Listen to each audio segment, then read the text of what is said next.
Hello, everybody. Thank you, first of all, for your interest in my work after watching Ben Greenfield podcast. And today with me, I invited Isaak Cherdak.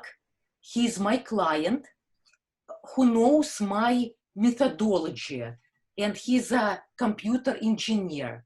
Isaak, please say hello to everybody. Hello, can everyone hear me? Just testing. Yes. I can hear Hey. you. Okay. Hey. Yes. And Nice to Isaak, meet everyone. thank you for being here today. And very nice to meet everyone. And today we are going to continue talking on the same topic, how nervous system reacts with flight, freeze, and fight response, and what kind of changes it can create in your mind and body. And Isaak will talk about his experiences as a result of this work. And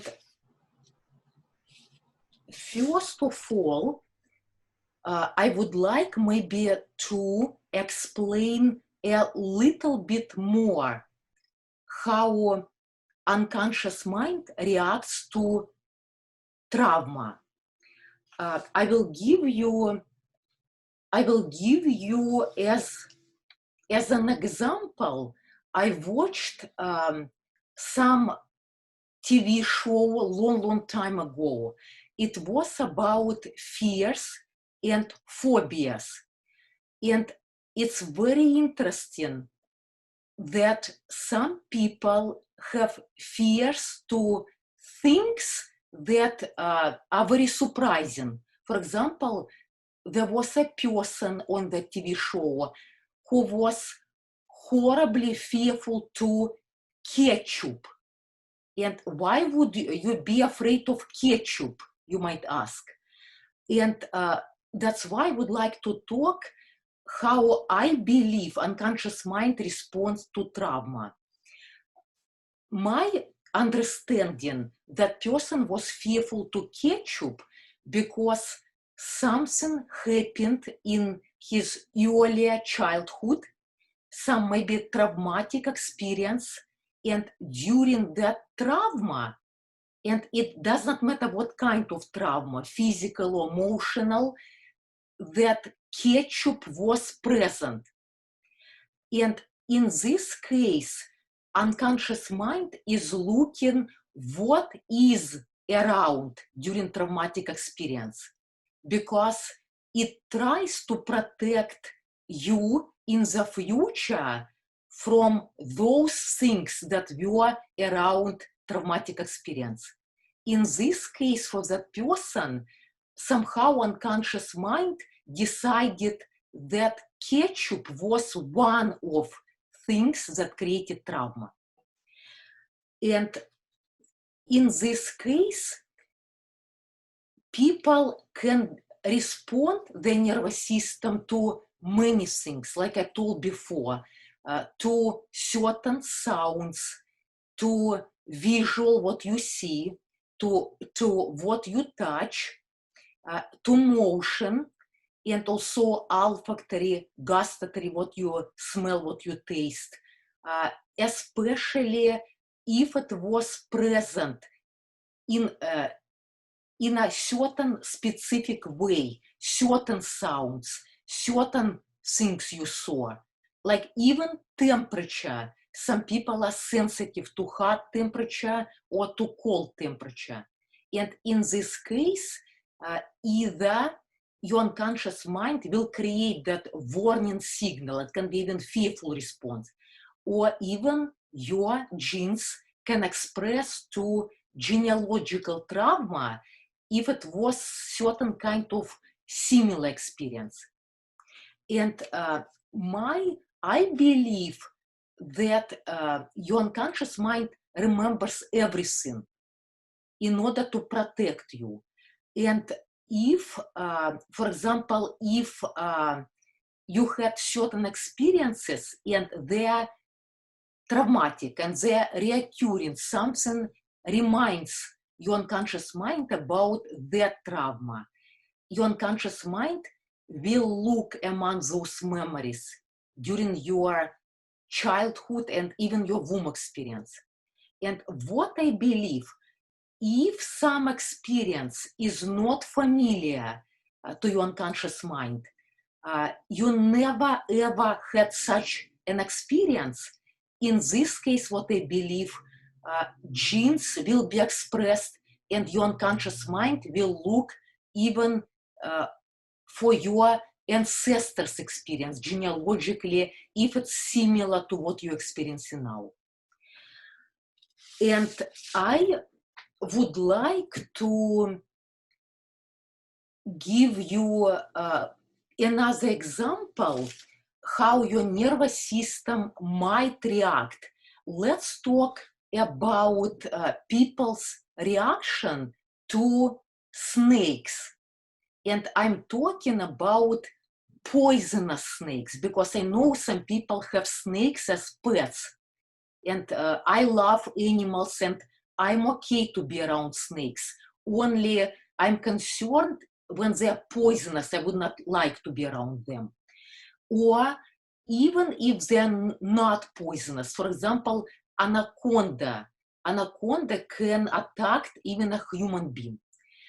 And have you ever asked yourself why everybody's response is so different to dangerous snakes? I noticed those responses. It can be like, again, three those responses. Some people can completely freeze. They are not being able to move when they see a dangerous snake. Some people try to take action to protect themselves and people around. They immediately try, for example, to kill that snake. And I love animals only if you don't have, for example, other any options to protect yourself and others, some people would kill that dangerous snake. And some people try to, for example, quickly climb a tree or jump or run away. And this response, it's a reflex, it's unconscious. You do not have, for example, a list in front of you and you make a choice what to do. It's a part of a second. And why it's so different for different people?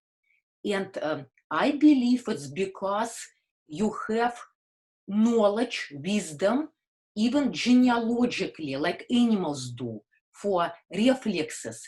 It will be your ancestors' response to those dangerous snakes.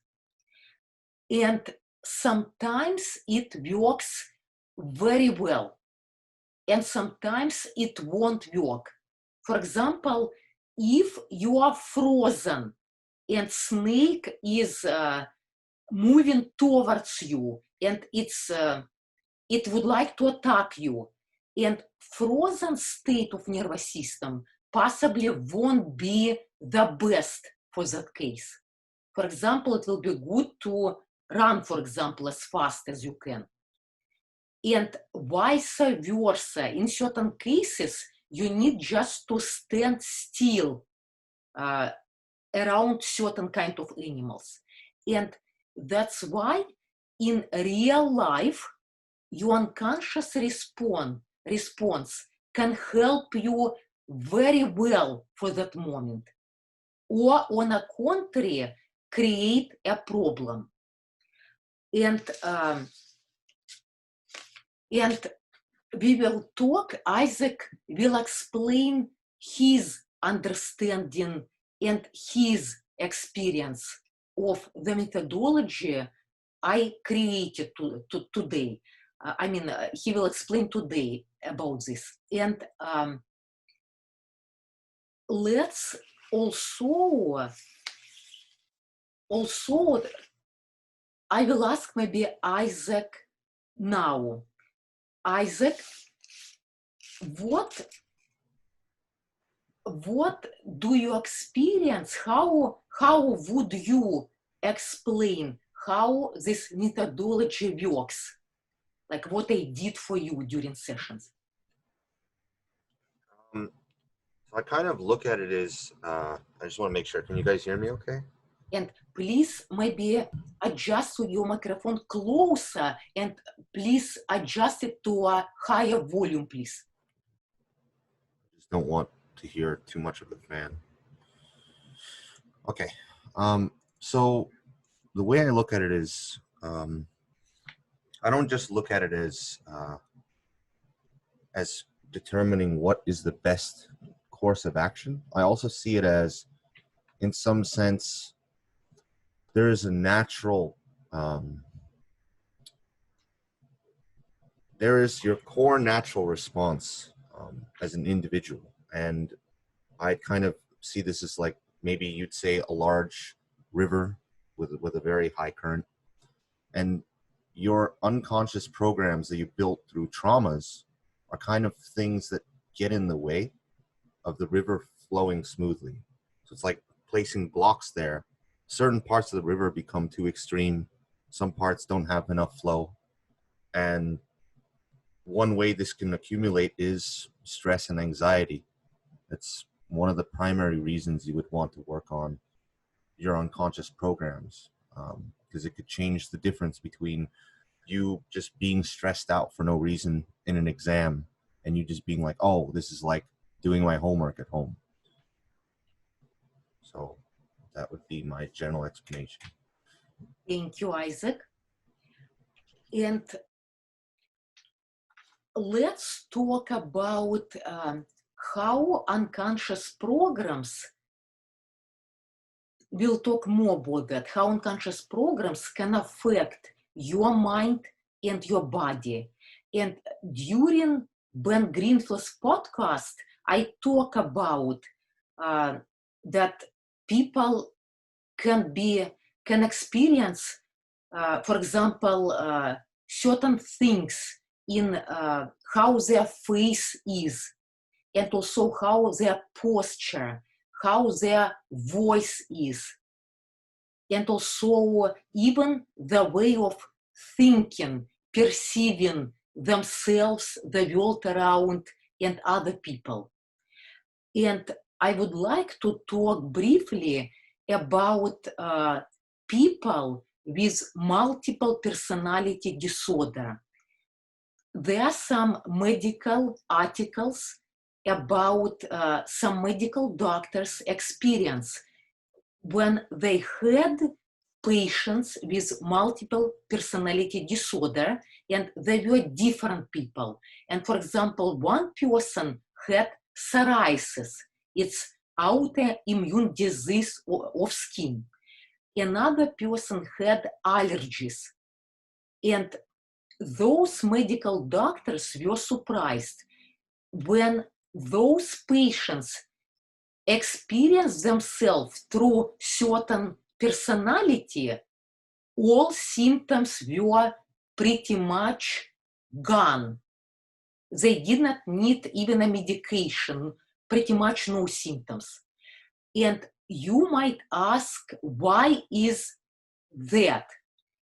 Because when people have multiple personality disorder, in each personality, they live through different identity. They will have a different identity. It means different beliefs, unconscious beliefs, what they are operating for that moment, and different values. And as scientist Bruce Lipton, he told that unconscious programs and beliefs, they can affect your chemistry in body and even genes expression. And that's why in certain personalities, people would experience different chemistry. Even, interestingly enough, these people would behave completely different. Even they will look different, their posture, how they carry themselves, even their voice, intonation, speed of voice can be different. That's why with the methodology I created, when you transform certain unconscious programs, it can even change you on your identity level. And in this case, your chemistry in body can be different. Your thinking will be different. Your reacting to certain situations and certain people will be different. Even how your mind process will be different. And even it can open up much more possibilities for you in life, even it was not possible before. Possibilities were there, but for you it wasn't possible. And even can change your capabilities, what you can do in life. And Isaac, I remember at some point of our work, you experienced the same, a change, big change on your identity level. Do you remember? Yeah, I do. I guess you want me to elaborate on. I kind of had a sense that I don't remember exactly what the session was working on, but I had a sense that what we were working through was a big change, and I was very worried. And I think basically for the week, I think starting from the day after the session, I was kind of uncomfortable with myself for a while because I was trying to figure out. I guess you could say it's almost as if I started questioning who is controlling my body because my body's not acting the way it tended to act. It took about a week and I got used to it, but it's not so much that it was a big change, it's just that it was a small enough subconscious change that I just was strangely confused by how my own body was reacting. That's just to give you an idea of how different it felt. Of course, after it all went away and I was comfortable with myself, it was a lot better.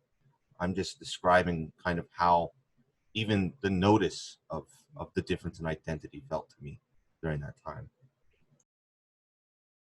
And would you say, Isaac, as a result of transforming your major unconscious programs, you and your life changed? Yeah, I mean, dramatically. And I guess I don't want to deep dive into it now because you're going to be asking me about certain instances over the course of this recording.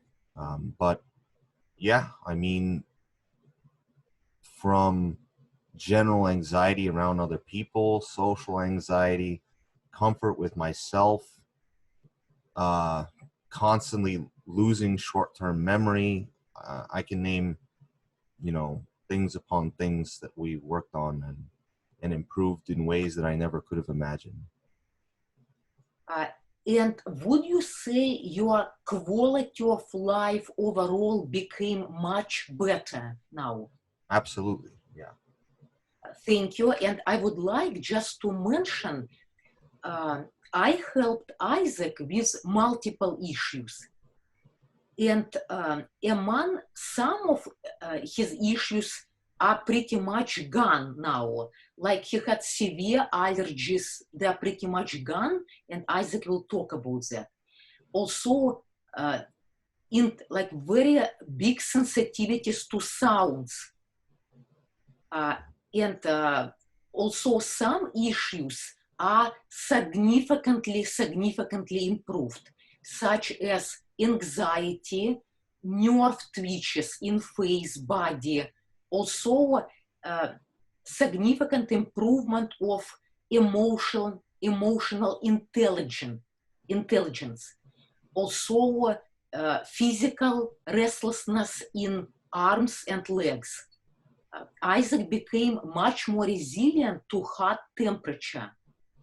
And also our work improved his clarity and also connection with people on a deep level.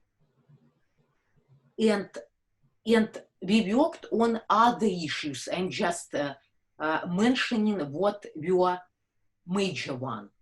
And Isaac, would you please talk about your allergies? Yeah, sure. So when I was younger, I mean, basically up until I worked with Olga, my allergies were so bad, more or less year round, that it was practically as if I had asthma. I I would have to take a lot of allergy medication, and even then, the symptoms wouldn't fully go away.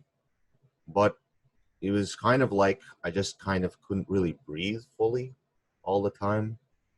If I tried doing any cardio, I would have what's that called when you have, it's kind of like sometimes you get it when you're sick, when you get mucus stuck in your throat and you have a hard time breathing. So if I exerted too much energy, whether it was from laughing or from cardio or something, I would have a lot of mucus stuck in my throat for like maybe the next week or something. And I basically lived like that up until I worked with Olga. And I think we resolved it more or less in about a session or two. So that's just one example with allergies. I don't know if I fully answered your question, Olga. Yes, yes. And how fast do you experience the results after sessions?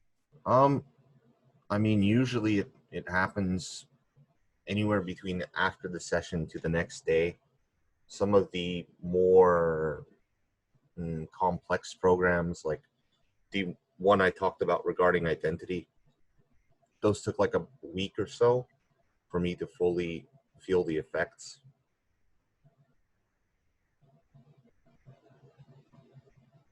Thank you, Isaac. Mhm. And the results are, I used permanent. Maybe it's better to use long lasting, and I will explain why.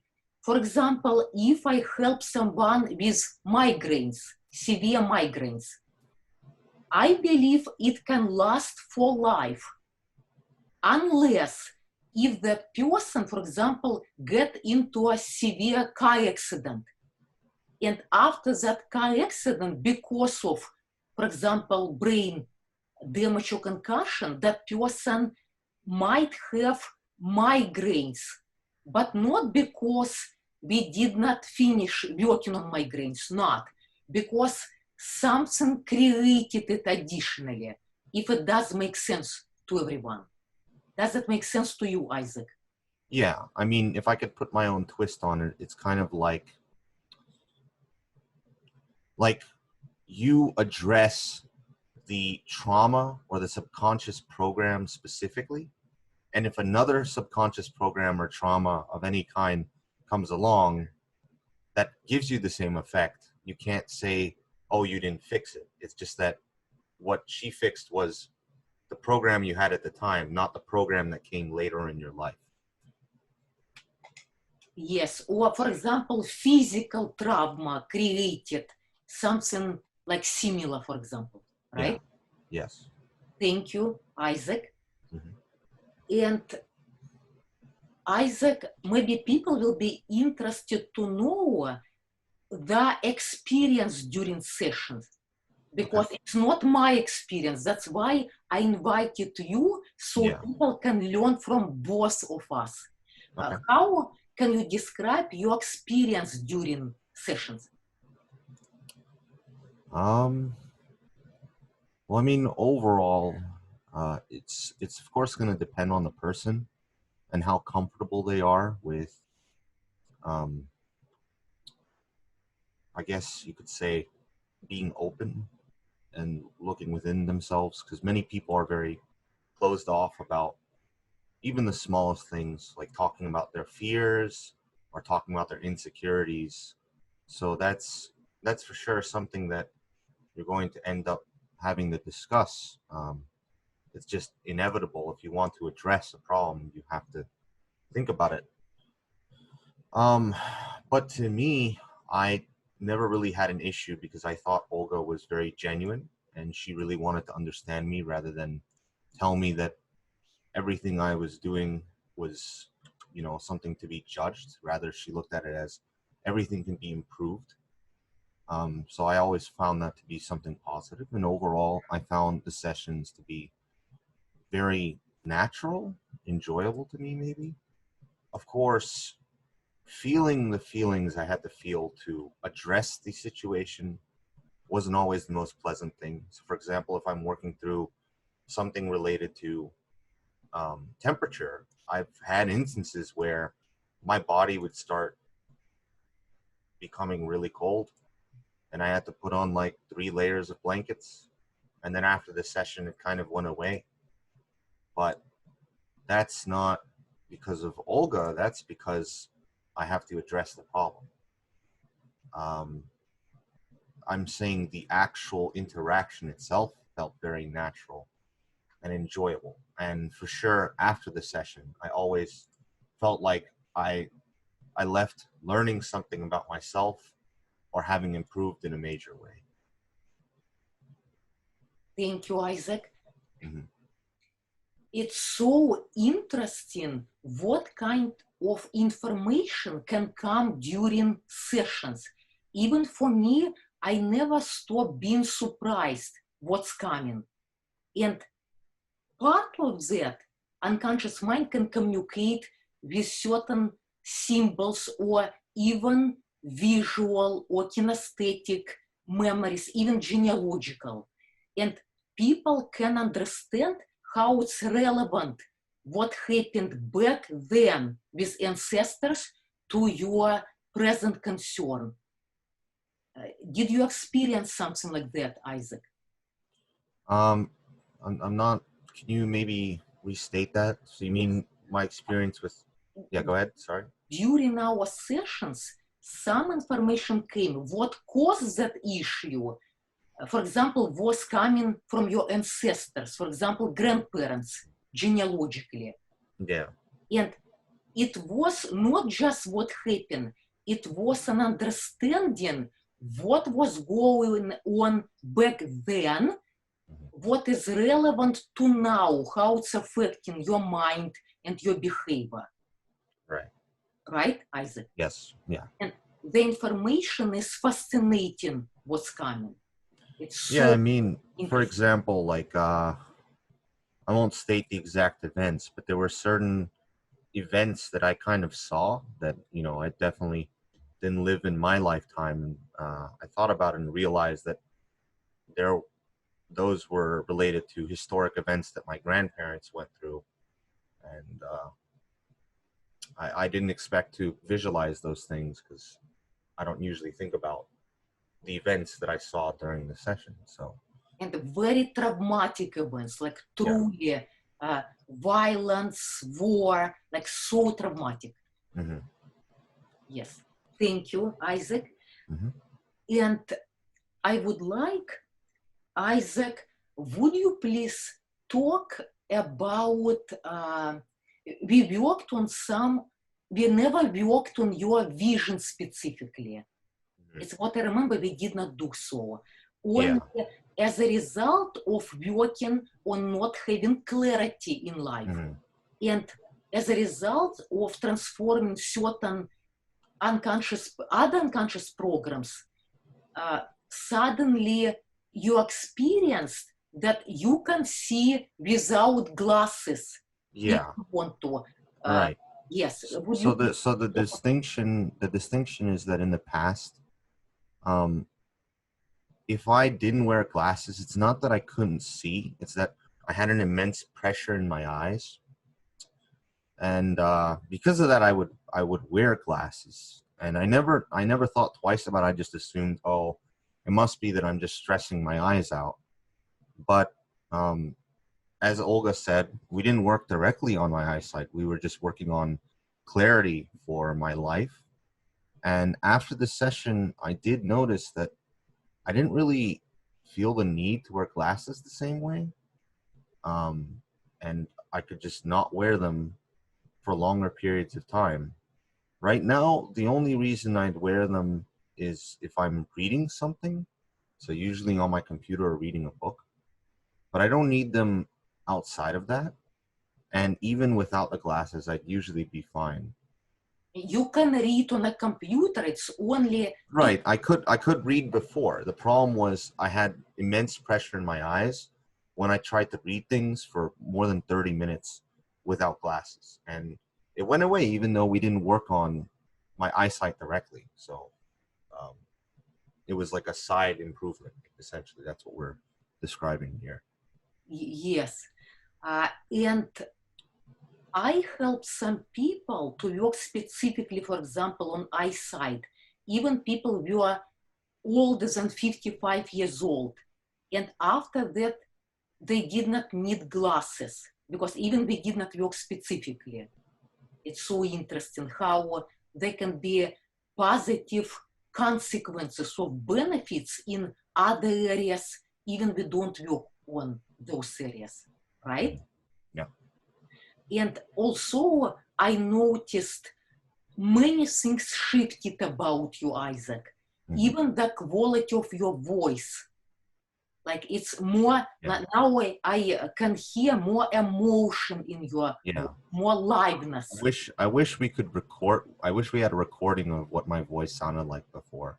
Very, very monotone. But I was told by Olga and my family that it definitely sounded a lot different now compared to what it did before. More emotion. I think less shakiness, maybe. More consistent. I guess less monotone is one way to put it as well. And how you are, expression of face. Mm-hmm. I remember first time I saw you on video, you could not look straight into like certain point for longer time. And I asked you before, is it easy for you to look at people's eyes for a longer time? And it wasn't. And now it is, right? Yeah. Yes. Thank you, Isaac. And also, Isaac, I would like you will talk briefly. We could even measure. It's possible to measure this work. And what Isaac had, his mind works very fast. And if Isaac tried to slow down, it created mentally, it created stress response, right, Isaac? Mm-hmm. And not anymore after working maybe 1 or 2 times on unconscious programs or programs that created it. And we could measure with a home device Muse before the session, right after, and after 3 weeks later. Would you please tell about that briefly? Yeah, so let me also give some more context. In general, I tend to be a person that kind of either can perform at 0% effort or 100% effort. It's very hard for me to do in between. And the issue is that most things will not prompt me to be able to do 100% effort because I won't be able to commit myself to them or try. So I'll try to slow myself down, but it's actually quite exhausting to do just a little bit more than 0%. I'd rather just maybe sleep or just stare at a wall at that point. And what we did was we measured with the Muse what would happen if I just try to kind of not really worry about how I'm thinking versus trying to intentionally slow myself down. And we measured, I believe it was, the main thing was, I believe it was beta waves were a bit higher, gamma waves were a bit lower, alpha waves were a bit lower, which more or less in my experience, translates to a stress response. Because usually for me, higher beta waves means more stress, lower alpha waves means less happiness. And what we did was, after the session, we tried the same experiment, and we found that there was no difference between just kind of thinking normally and intentionally trying to slow myself down. And you know, that was interesting because it's kind of a very vague experiment. I can't really give you a step-by-step guide on how to do that. I just had a sense for myself, and I had a hypothesis, and more or less the results were consistent with what we would expect, which is that it went from having an additional stress response from being slow to having no difference between trying to slow myself down and thinking normally. Not to say that that is more enjoyable than thinking quickly, which is what I prefer, but I'm saying that it went from having a stress response when slowing down to no difference between normally not really worrying too much and intentionally having to slow myself down when doing an activity. Thank you, Isaac. Some of my clients measured with Aura Ring, and they noticed a significant difference too in certain areas. And I would like to talk very briefly. This methodology can be applied to so many different fields, because I help my clients with so many different things in different areas. It can be applied for problems with mental and physical health. Also, anti-aging and longevity. And even it can be applied to aesthetics, because some of my clients could not smile, or smile was crooked, or it was a big asymmetry in face. Not anymore. Also, it can be applied to learning and passing exams.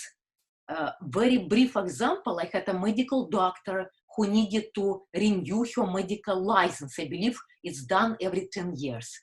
And without much preparation, what we did, she passed that exam, I believe, in something 2.5 or 3 hours. That's supposed to be 8 hours, and pass it successfully. And it's possible to achieve for people, for learning very fast, focused, and passing exams. Also, it can be applied to business and leadership, to professional, personal growth, because if their fear response, anxiety, some unconscious programs cause you to be in kind of freeze state, people cannot grow much or fast. Also, it can be applied to public speaking and any kind of issues with voice or speech. For example, stuttering, mumbling, low talkers, very loud talkers. I had even a client, she talked, I don't know how does it call, like her speech was like a goat interval, like voice speech. And it's all created by nervous system and unconscious program. People possibly have some questions about any questions to me or to Isaac. And I can unmute everybody, or people also can write your questions in chat. And in this case, please write down for Olga or for Isaac. Please do so, or unmute yourself, and let's do it old traditional way. Raise your hand who has, actually people are not on video. In this case, type who is on video, you can raise hand if you have a question. And please ask your questions. Olga, someone asked about, is there people or personality types this doesn't work for? Thank you, Isaac. And the question is, are there people or personality types that this does not work for? What I did, it worked for most people. In my 17 years practice, I had only a few people that did not get the results I was expecting. Only a few people. And what I noticed, my methodology works, I cannot explain it, maybe I will, much, much faster for people who have intuition or for people who are spiritual. Spirituality is not religion for me. Or they can feel physically and emotionally more. And interestingly enough, Isaac, do you think you have a good intuition? Yeah, I would say so. I mean, similarly, it makes a lot of people find some of the things I say to be very difficult to understand or verify, but you know, um, there are pros and cons to each kind of approach to life. So And yeah, in you some do have sense. intuition. That's why it was so easy to work. Even it took longer, only very easy to work with you. Even when we started, Isaac, do you remember you could not feel much? That do you remember so? Yeah, I mean, I didn't want to address my feelings. I was very insecure about kind of like even crying, being sad, being angry. I just kind of address those things by being like, oh, maybe I can just eat more food or play more games. Like basically, instead of trying to address the problem at hand, I would ignore it and I would try to address it with some other thing, which is the definition of ignoring your feelings, ignoring your own subconscious in some sense. And some people even unable to feel, even emotionally and physically, kind of because of unresolved trauma, feelings are suppressed. Like in this case, when either people or unconscious mind suppress feelings or not expressing them, your body, your voice, they're like instrument of what is inside. That's why voice is monotone. And people kind of faces look like a mask. It's what I saw. Not much movement, not much emotion. And let me read just 1 second. Then yes, it works fast and better for people who have intuition or they can feel at least some. And even they cannot, first I would address that. Even Isaac, you did find something interesting about intuition. Your email to me. Do you remember? It just Yeah, I mean, I don't know if this is the same.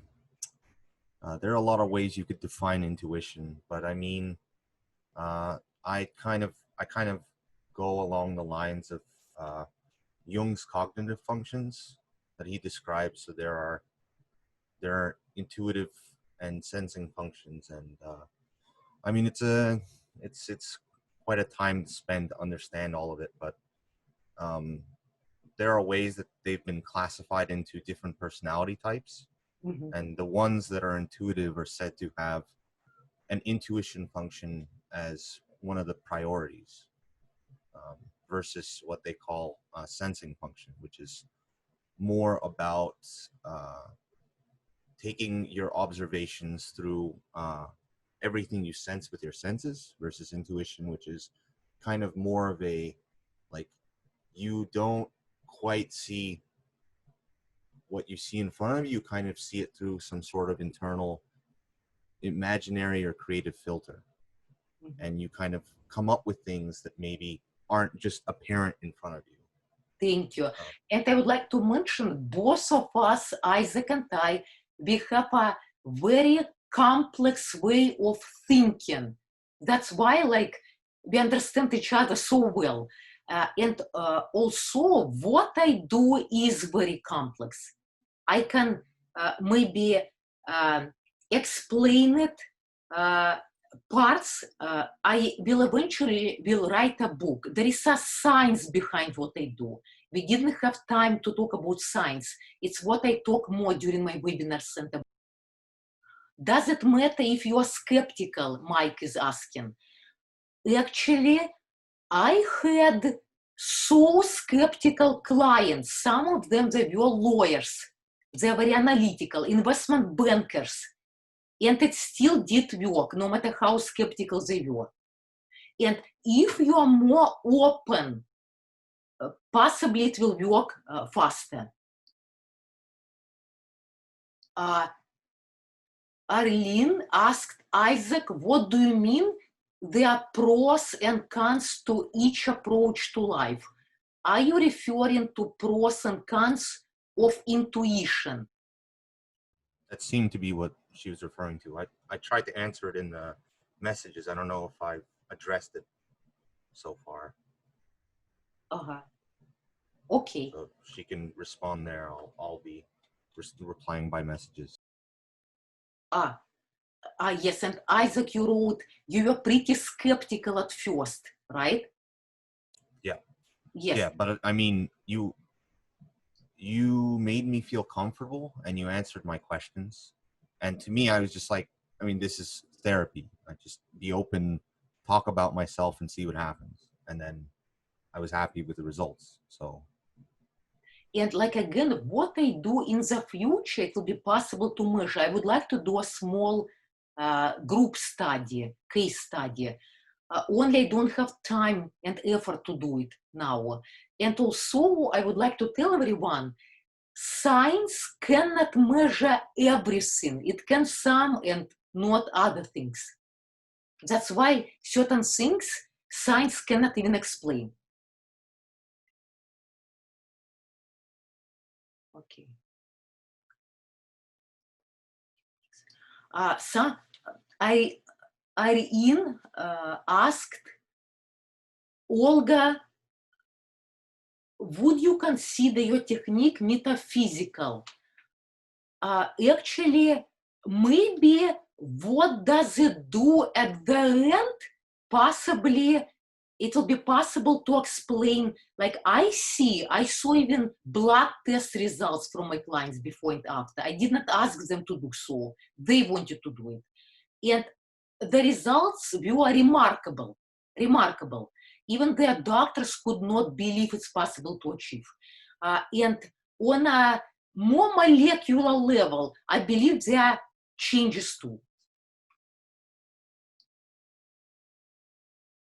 One second, just I'm reading questions.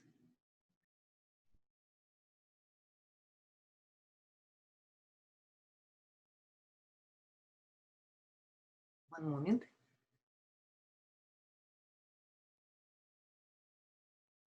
And somebody asked me, which other teacher or school would you consider your method close to? As I told you during Ben Greenfield's podcast, what I created is a combination of very, very advanced neuro-linguistic programming, my knowledge in medicine, my knowledge in philosophy, also methods of the work of a psychiatrist, Dr. Milton Erickson, and also deduction, my intuition, my high observation. It's a combination of many things. I started my practice with doing neuro-linguistic programming and clinical hypnosis. And looking back and comparing to now, I can tell that the results are much faster, more profound what I do now with this methodology. Also, among my clients, I did have a lot of medical doctors and psychologists. Some of them studied neuro-linguistic programming, and they told me what I do is different from NLP, and it is. And some people got incredible results with clinical hypnosis, some with NLP. What I do is not each. It's a combination and it's different. And somebody is asking how many sessions in a group, in average, a person needs to see significant changes. In 4 sessions, you're going to experience significant changes. Even I had clients, even after 1 or 2 sessions, they experience big changes. That's why I do 4, in order for people to experience it, noticeable changes. Also, what I do, for me, it's possible to resolve some issue in 3 hours, one-on-one, or even in a group. And some issues are multi-causal. For example, chronic insomnia, it's multi-causal. I cannot resolve it even in 1 day.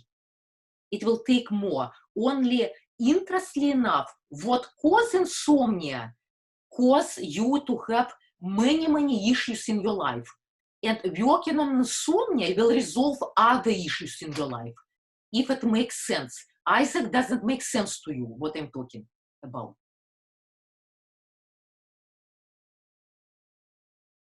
Isaac?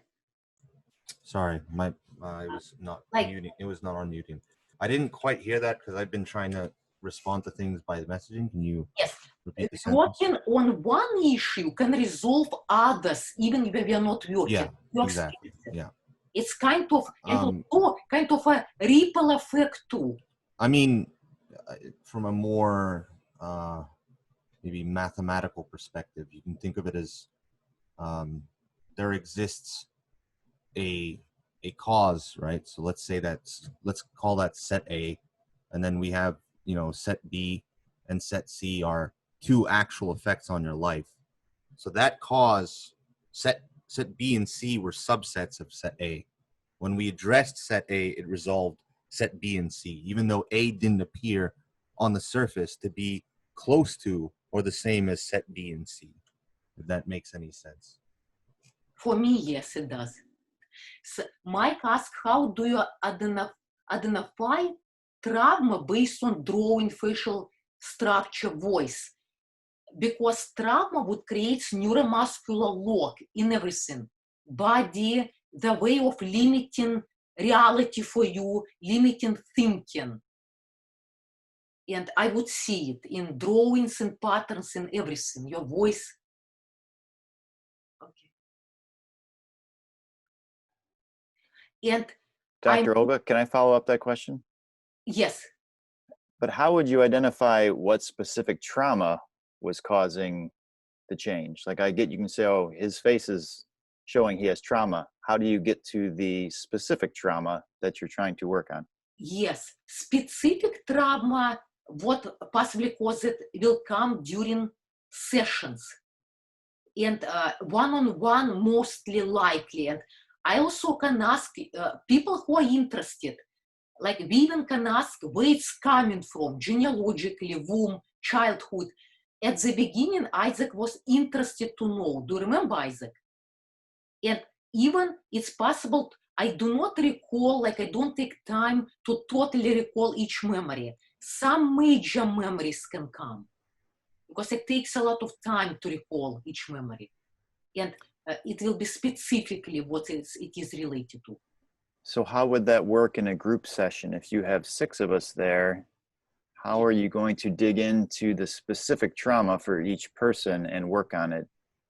Easy, very easy, because I adapted this, my methodology to do in a group. Like again, for a small group, it's very easy. Not easy for other people at all. It's very complex. I will see it. I will see people. I will look at your drawing and will identify exactly on what unconscious program to work on according to that issue. And did I answer somebody? Somebody wrote that I'm trying to connect you to higher self. I'm not sure if you can call unconscious mind higher self, but if you do, it's okay for me. It's not my intention to do it, but if you think so, it's good too.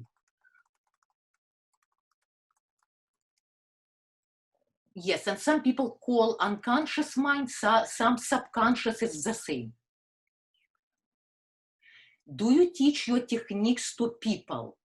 Not yet, because my clients and some of my friends who are psychiatrists and psychologists, they wanted to learn someday in the future. I'm not ready now, because one thing is to do it, another is to teach it. It's complex. There are certain pieces what I need to teach. In the future, it's not a technique. It's entire methodology. In the future, I will be happy to.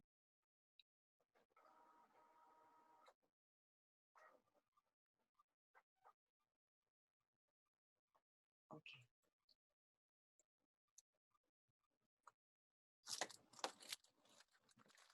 Somebody asked, what is youngest age you will work with? You'll be surprised. 8 months old. I cannot work with 8 months old directly.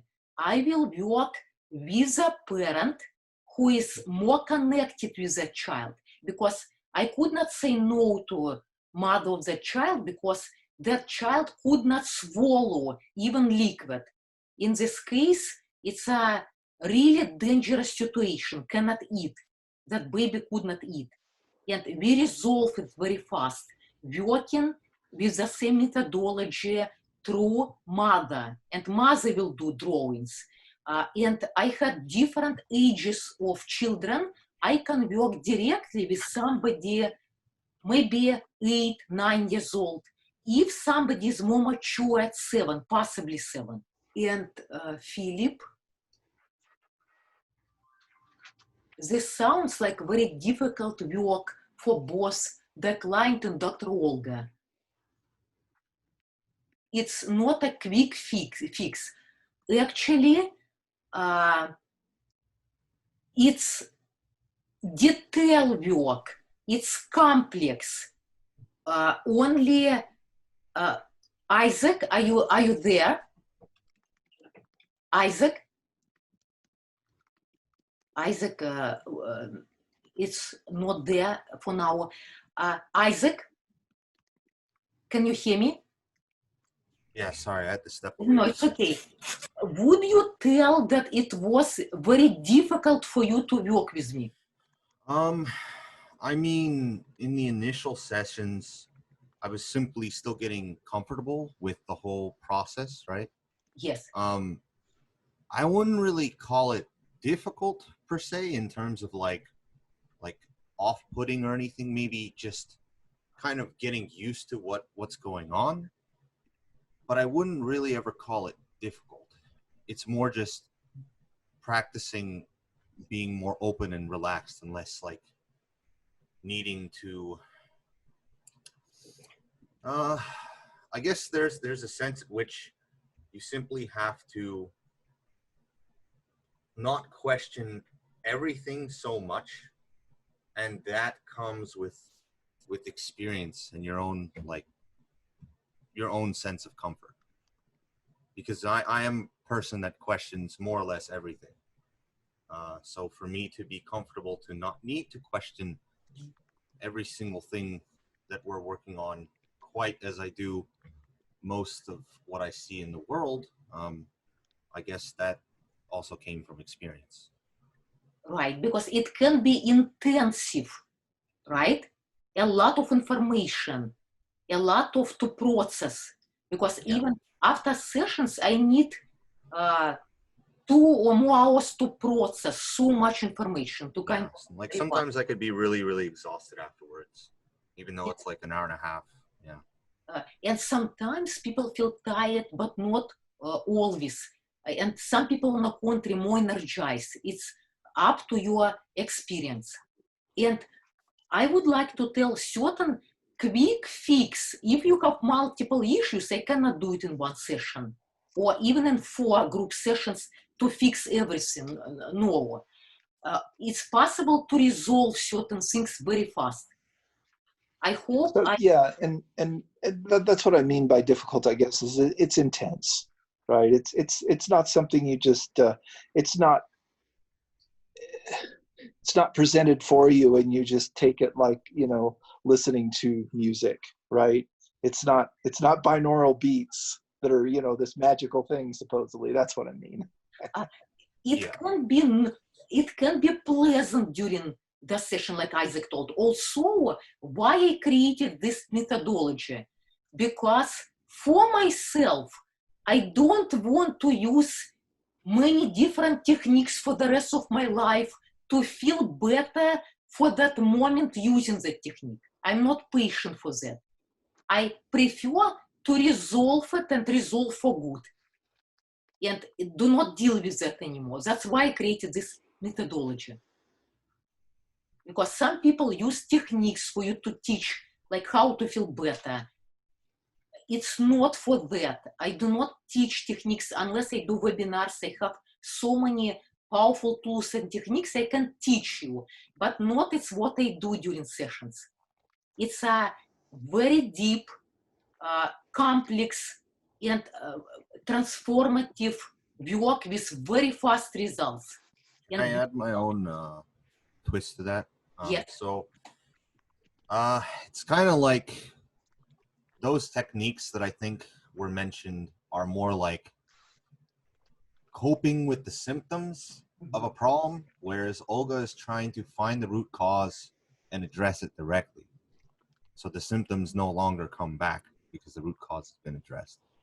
That's essentially my understanding. And actually, yes, Isaac, thank you. Kelly, how many one-on-one sessions approximately? I cannot tell.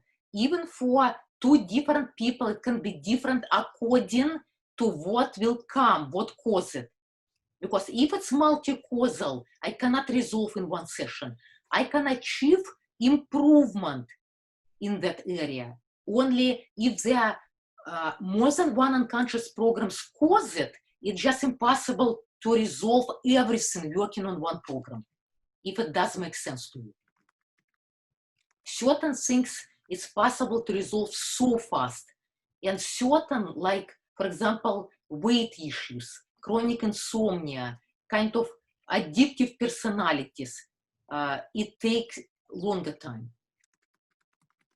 Okay, just one moment.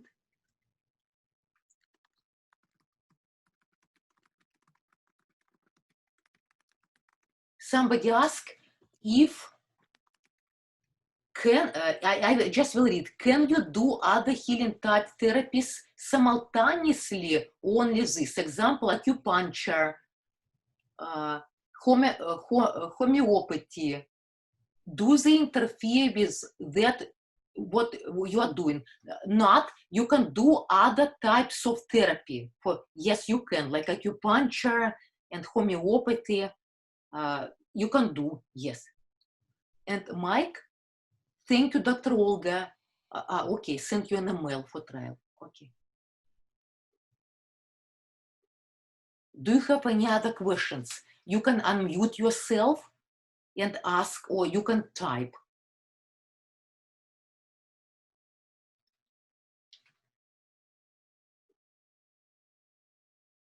Any questions to Isaac or Kelly?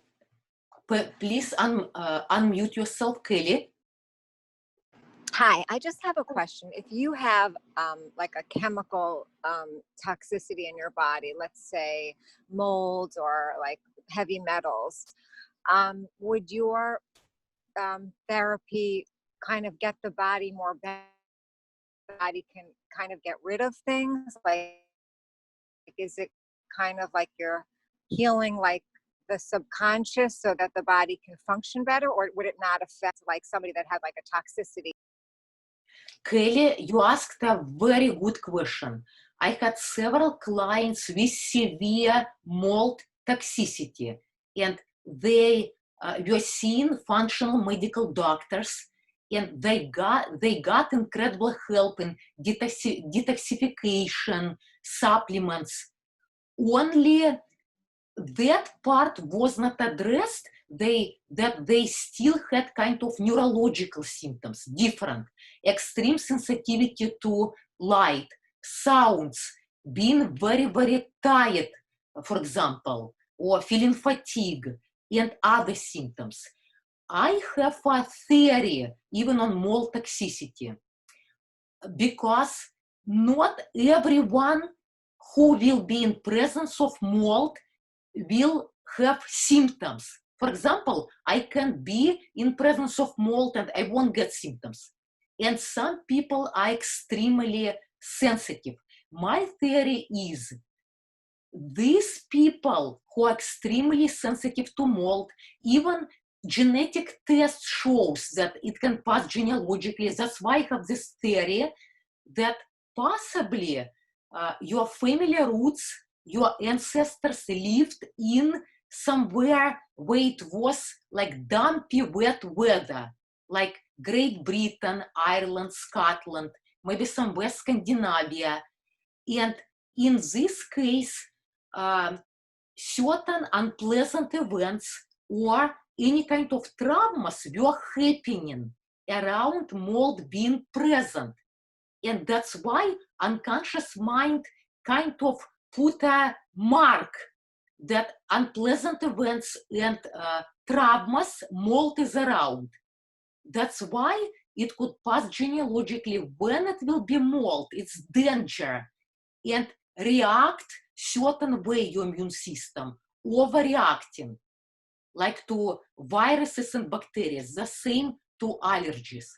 And what I did for those clients, we resolved traumas were associated with mold. And those traumas could be like being at war, for example, or being in prison, or kind of being imprisoned metaphorically, family system kind of repression there, or people are repressed, or socially being repressed.